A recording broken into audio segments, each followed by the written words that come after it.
தமிழ் உள்ளங்களுக்கு வணக்கம். வாழ்வியல் சிந்தனை. வாழ்வியல் என்ற தொகுப்பில் நாம் வாழ்வில் அன்றாடம் நமக்குள் வரும் பிரச்சனைகளின் காரணம் என்ன என்பதை பற்றியும் நம்மை அறிந்து கொள்வதை பற்றியும் தெரிந்து கொள்ளப் போகிறோம். இந்த சிந்தனையின் மூலமாக இன்று நாம் எடுத்துள்ள சிந்தனை, வாழ்வில் வெற்றி பெற எது அவசியம்? ஆசை வாஸ் பேராசை. முதலில் ஆசை பற்றி பார்ப்போம். ஆசை என்றால் என்ன? ஒரு மனிதன் முன்னேற்ற தேவையான அடிப்படை எரிபொருள் ஆசை.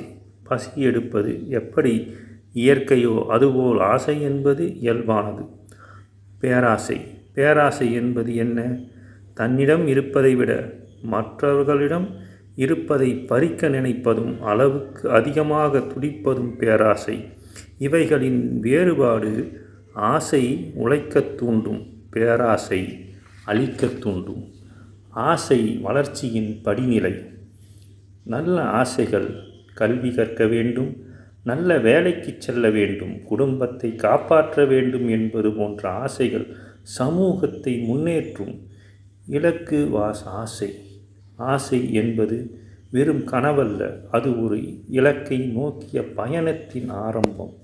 உதாரணம் பார்த்தோம் என்றால், அப்துல் கலாம் ஐயா கண்ட கனவு, அதாவது அவர் வைத்த ஆசை, இன்று இந்தியாவை விண்வெளித்துறையில் உயர்த்தி உள்ளது.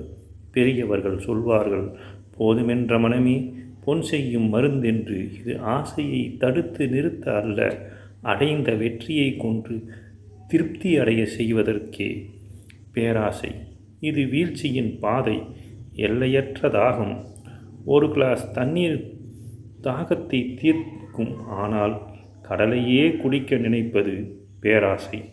மனதின் உளவியல் பாதிப்பை ஏற்படுத்துவது பேராசை. பேராசை உள்ளவனுக்கு நிம்மதி இருக்காது.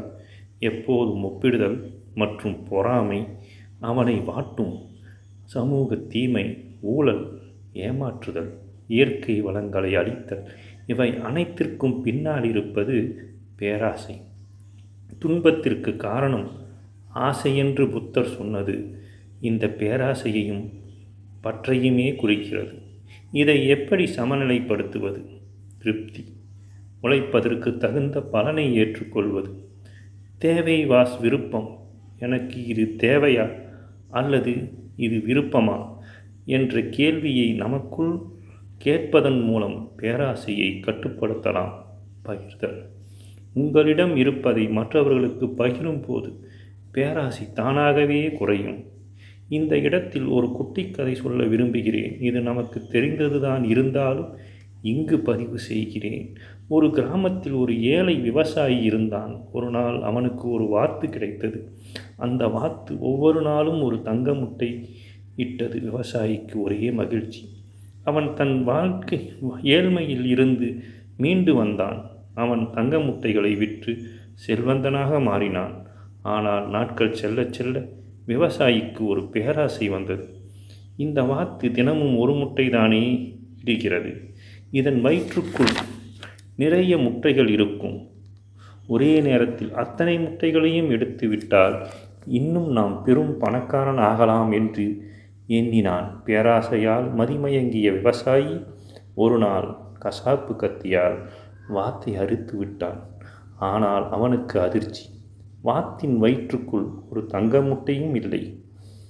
அவனது பேராசையால் தினமும் கிடைத்து கொண்டிருந்த ஒரு தங்க முட்டையும் இல்லாமல் போனது.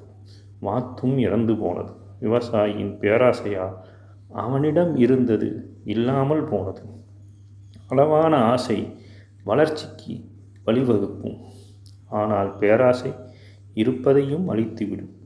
ஆசை ஒரு சிறு தீ பந்தம் போன்றது. அது உங்கள் வாழ்க்கை பாதைக்கு வெளிச்சம் தரும். பேராசை என்பது காட்டு தீ போன்றது. அது உங்களையும் உங்களை சார்ந்தவர்களையும் அழித்துவிடும். ஆசைப்படுங்கள், பேராசைப்படாதீர்கள். ஆசைப்படுங்கள், முன்னேறுவீர்கள். பேராசைப்படாதீர்கள், வீழ்ந்து விடுவீர்கள். நன்றி, வணக்கம்.